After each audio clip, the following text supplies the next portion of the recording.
Chapter 1 In the Beginning by Stratino Lampino and Arshad Alam. 1. Introduction to Metaphysics. Metaphysics is the branch of philosophy that studies the nature of the universe as a whole and contains within its field of study the most fundamental knowledge possible. It is the study of existence as such, or being qua being. The essence of metaphysics, according to Objectivism, is the step-by-step development of the corollaries of the existence axiom. What is there? What is man? What is? These and similar questions are answered by metaphysics. Epistemology, ethics, aesthetics, law, and all other branches of philosophy derive from metaphysics. However, metaphysics' job is not to tell us everything about everything. It describes what holds true of a thing just insofar as it exists. Metaphysics, then, is meant to deal with the most fundamental facts of reality. 2. The fundamental axioms of metaphysics. What is an axiom? An axiom is an irreducible primary, something that is not only taken to be true, but must be taken to be true. Any denial of the fundamental basic axioms implies an immediate contradiction. Many state that the axioms are not, or perhaps cannot be, validated, but this is untrue, as stated before. The philosopher does not start at an arbitrary point in time, nor at an arbitrary premise. He starts at the beginning, where any further question cannot be reduced any further. In philosophy, an axiom is like the most basic building block. It's where you have to begin, and you can't get around it when you are attempting to form any sound logic or observation. Axioms are things we can't prove because proving things depends on axioms in the first place. Instead, we must validate that axioms are true. An axiomatic concept is the identification of a primary fact of reality, which cannot be analyzed, that is, reduced to other facts or broken into component parts. It is implicit in all facts and in all knowledge. It is the fundamental given and directly perceived or experienced, which requires no proof or explanation, but which all proofs and explanations rest. Validation is the fundamental tool that is used to analyze how well an idea matches the real world. It can take different forms like logical reasoning, deduction, gathering evidence, induction, or just seeing something to make sure the idea makes sense, also induction. Axioms in this case are self-evident ideas that we can be certain of because we see or experience them directly, and it wouldn't make any logical sense to say they're not true. Existence. The core idea of philosophy and of objective reality is that it all starts with one crucial concept: existence exists. In the book Atlas Shrugged, the main character John Galt talks to a society falling apart. Existence exists, and the act of grasping that statement implies two corollary axioms: that something exists which one perceives, and that one exists possessing consciousness. Consciousness being the faculty of perceiving that which exists. The existence axiom is inescapable. Any effort to deny it necessarily involves its usage and its implicit acceptance. If something exists, it must exist within existence. Any deviation from this leads to utter catastrophe, a complete failure to construct any form of logical philosophy. By rejecting the axiom that existence is an eternal entity with no start or end, you have cut your ontological fruit tree at the roots, meaning no philosophical nutrients can be derived anywhere past this.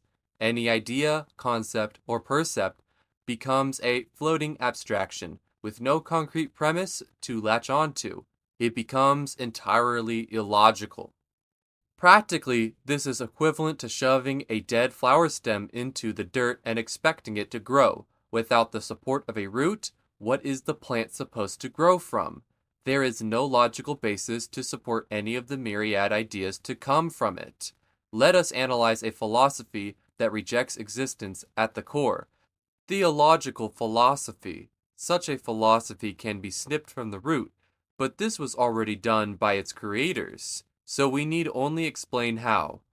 It is because of this that the very act of denying existence results in an unreconcilable contradiction in which all subsequent philosophical premises are akin to dead flower stems shoved in dead soil. The term existence serves as a collective noun encompassing everything that occupies reality. The statement existence exists, in essence, reaffirms the presence of all that exists. This form of repetition is the sole method to articulate as a proposition the fundamental truth encapsulated by the concept of existence. The phrase existence exists is a correct usage of tautology. The statement existence exists serves as the sole coherent articulation of the concept of existence, and it inevitably takes the form of a repetition. This is due to the nature of existence itself. It is an axiomatic concept, inherently irreducible and axiomatic at its core. Consciousness.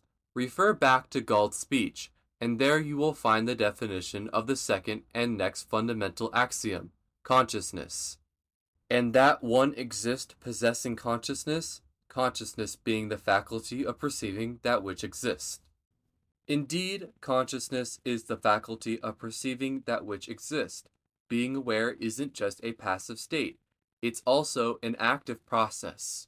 When it comes to basic awareness, our brains function correctly to turn sensations into meaningful perceptions, but we don't control this process consciously.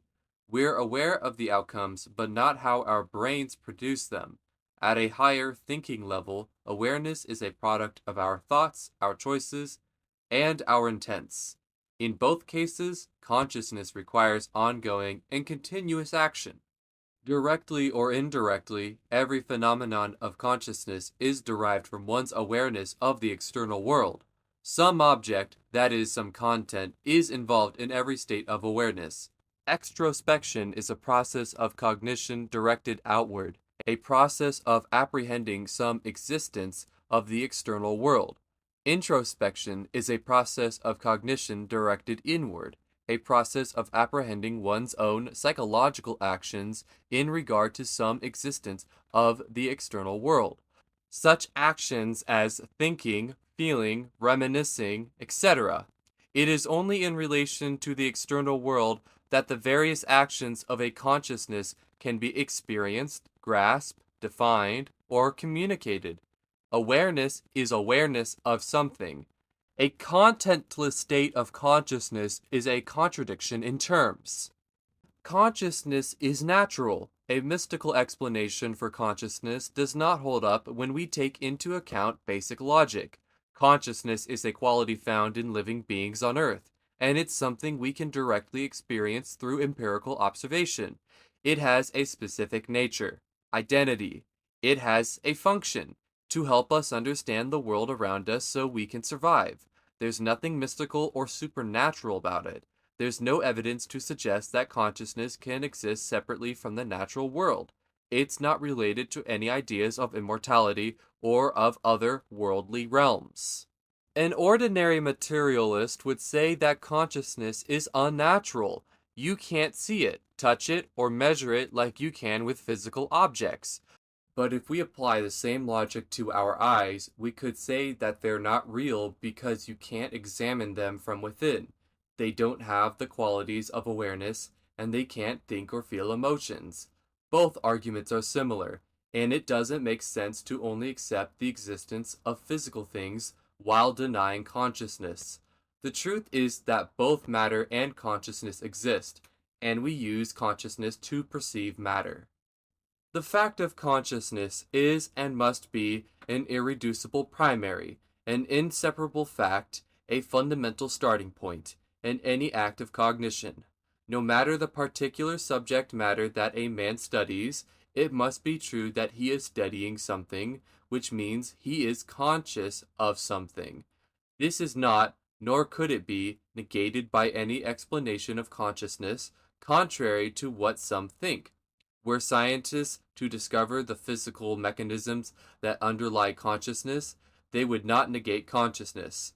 And similarly, Were religious mystics to discover some immaterial soul driving conscious thought, they would also not negate consciousness.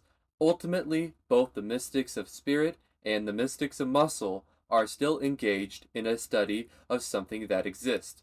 They are and must be conscious. To make any statement is to presuppose knowledge of something in particular, and knowledge is only attainable by a conscious being. Consciousness is thereby validated. Identity. Are you seeking to know what is wrong with the world? All the disasters that have wrecked your world came from your leader's attempt to evade the fact that A is A. All the secret evil you dread, face within you, and all the pain you have ever endured came from your own attempt to evade the fact that A is A. The purpose of those who taught you to evade it was to make you forget that man is man. Indeed, the next fundamental axiom is identity, the fact that A is A. A leaf is a leaf. A stone is a stone. Things are what they are, nothing else. It would be a contradiction for things to be what they are not. A isn't A. To exist means to be unique, a contrast to everything else. An object's identity refers to what is in particular, its qualities or characteristics, its essential nature. This concept differs slightly from the idea of existence. Existence sets apart something from nothing, whereas identity distinguishes one thing from another. But existence does imply identity. To be is to be something. This law is, along with existence and consciousness, an axiom, a fundamental and inescapable starting point of knowledge. Wherever a man is studying something, he is studying something as opposed to some other thing, just as he must be studying something as opposed to nothing. This labeling of a thing is the identification of its individual identity. Things are limited by their form. Consider an apple suddenly able to gain sentience. This would be a miracle because an apple does not have the capacity to be conscious. It is limited by its identity. From this, we can arrive at the law of non-contradiction. Indeed, this law is self-evident from the law of identity. If you say that the law of non-contradiction does not exist, that would imply that it simultaneously does and doesn't exist. But if it does exist, then it cannot not exist at the same time. Justification of A is not A would fail. One would prove himself wrong that A is by his own statement that it isn't. Therefore, the law of non-contradiction must be true. Validating the axioms. Can the axioms be proven? The novice philosopher often asks, "May you provide a proof of the axioms?" This makes sense at first, intuitively. Proof is our means of justifying any other proposition, so why would the axioms differ? What makes the axioms special, as well as future corollaries we might see, is that these axioms and corollaries are presupposed and required for proof itself. Imagine starting a proof without existence. As to prove is to prove something about reality, one cannot prove anything at all. Consciousness is a similar matter. If we cannot perceive existence, then how can we demonstrate any knowledge, and thus proof about them? Then identity, if some things aren't what they are, what can be proven about them in the first place? Axioms as validated by perception. If axioms may not be validated by proof, how may they be validated at all? Is it simply the case that proof is impossible for us in the first place?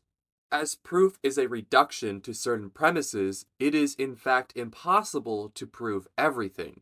This leads to an infinite regress. Aristotle explains this on the law of non-contradiction, a corollary of identity. There are some who, as we have said, both themselves assert that it is possible for the same thing to be and not to be, and say that people can judge this to be the case. And among others, many writers about nature use this language, but we have now posited that it is impossible for anything at the same time to be and not to be, and by this means have shown that this is the most indisputable of all principles. Some indeed demand that even this shall be demonstrated, but this they do through want of education. For not to know of what things one may demand demonstration, and of what one may not, argues simply want of education. For it is impossible that there should be demonstration of absolutely everything. There would be an infinite regress, so that there would still be no demonstration. But if there are things of which one should not demand demonstration, these persons cannot say what principle they regard as more indemonstrable than the present one. The method of validating axioms, as we shall see later, is the same as validating any other source of knowledge, through looking at the world and taking in what we observe. Validation is simply a broader form of proof. It includes any process of relating mental contents to the facts of reality. Right now, you are looking at this page, or listening to this audio. Thus, you are perceiving something, an existent. Therefore, existence exists. Next, you have recognized an existent. Therefore, you have a consciousness, the faculty of perceiving existence. Finally, the page you see is the page and is not the page. Anything else you perceive is what it is, and isn't what it isn't. This is identity. All the axioms are validated because they are the immediate conclusions of observing reality. They are not mere assumptions, nor are they mystic insights. A simple process can be used to validate the axioms to the skeptic, a form of dialogue that will show, without a shadow of a doubt, the objectivity and necessity of the axioms. Let us take the example of two men, Crusoe and Friday, on a deserted island. Crusoe and Friday engage in a heated debate. Crusoe, a radical skeptic, challenges the very foundation of reality. Friday, representing the rational individual, defends the self-evident through concrete experience. Your objection to the obvious holds no water. There's no such thing as disagreement. Everyone agrees on everything. Absurd. People disagree constantly about everything from the taste of fruit to the direction of the stars. But how can they? There's nothing to disagree about. No objective reality. After all, nothing exists. Nonsense. Look around you. The sun warms our skin. The waves crash against the shore. These things exist, and you know it as well as I do. On point granted, you've implicitly accepted the existence axiom even to utter the word disagreement. But my point remains. Disagreement is an illusion. How can unconscious beings, incapable of holding ideas, disagree? Of course people hold ideas. We think, reason, and learn. We are conscious beings. That much is undeniable. Another axiom conceded, but even so, why the fuss about conflating ideas? Maybe everyone who disagrees about, say, the shape of the island is equally objectively right. That's impossible. If two ideas contradict each other, they can't both be true. Reality doesn't tolerate contradictions. A thing is what it is. A coconut is a coconut, not a pineapple. Through this dialogue, Crusoe's skepticism serves as a springboard for establishing the three fundamental axioms of Objectivist Metaphysics: existence, consciousness, and identity. Friday's grounded responses demonstrate the self-evident nature of these axioms, rooted in their shared experience and the logic of their interactions. This exchange sets the stage for further exploration of these principles and their implications for understanding reality, knowledge, and ethics within the objectivist framework. But what about the man who rejects these basic axioms even after their validation has been presented? What if we were to change this dialogue into one in which Friday is not as rational as he has been portrayed here? This would be a dialogue in which Friday bites Crusoe's bullet, agreeing no one disagrees on anything. What then? One would very well say, ask the skeptic for an account of how his view comes about. for what arguments underlie his premises, and so on. The problem is there are none. There are no premises more fundamental than the three axioms. Quite simply, the only thing you can do is disengage. Run away. Don't entertain the conversation for even a second longer. You cannot force him to acknowledge reality.